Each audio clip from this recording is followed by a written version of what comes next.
ईमानदारी का फल। काफी समय पहले की बात है। प्रतापगढ़ नाम का एक राज्य था।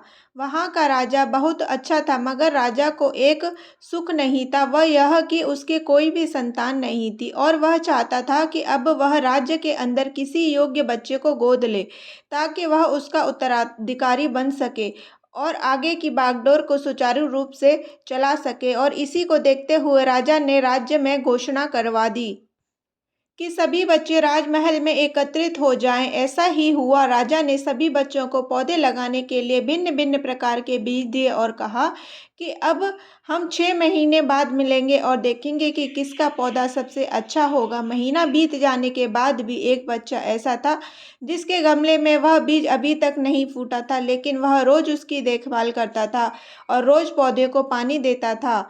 देखते ही देखते 3 महीने बीत गए। बच्चा परेशान हो गया।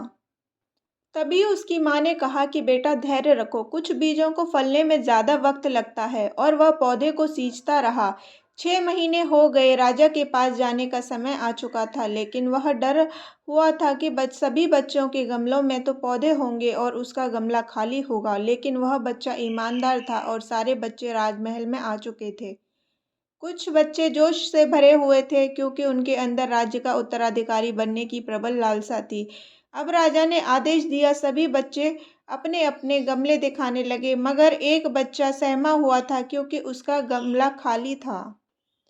तभी राजा की नज़र उस गमले पर गई। उसने पूछा, तुम्हारा गमला तो खाली है। तो उसने कहा, लेकिन मैंने इस गमले की 6 महीने तक देखभाल की है। राजा उसकी ईमानदारी से खुश हुआ था कि उसका गमला खाली है, फिर भी वह हिम्मत करके यहाँ आ तो गया। सभी बच्चों के गमले देखने के बाद राजा ने उस बच्चे को सभी के सामने बुलाया। बच्चा सहम गया और राजा ने वह गमला सभी को दिखाया। सभी बच्चे जोर से हंसने लगे। राजा ने कहा, शांत हो जाइए, इतने खुश मत होइए। आप सभी के पास जो पौधे हैं वो सब बंजर हैं। आप चाहे कितनी भी मेहनत कर लें, उनसे कुछ नहीं निकलेगा, लेकिन असली बीज यही था। राजा उसकी ईमानदारी से बेहद खुश हुआ और उस बच्चे को राज्य का उत्तराधिकारी बना दिया। दोस्तों, हमें इस कहानी से क्या सीखने को मिला, कमेंट में लिखकर ज़रूर बताइएगा। और हाँ, अगर आपने चैनल को सब्सक्राइब नहीं किया है तो चैनल को सब्सक्राइब कर लीजिए। ऐसी और ही मनोरंजन और रोचक कहानियों के लिए आपको नोटिफिकेशन मिलती रहेगी। नमस्कार।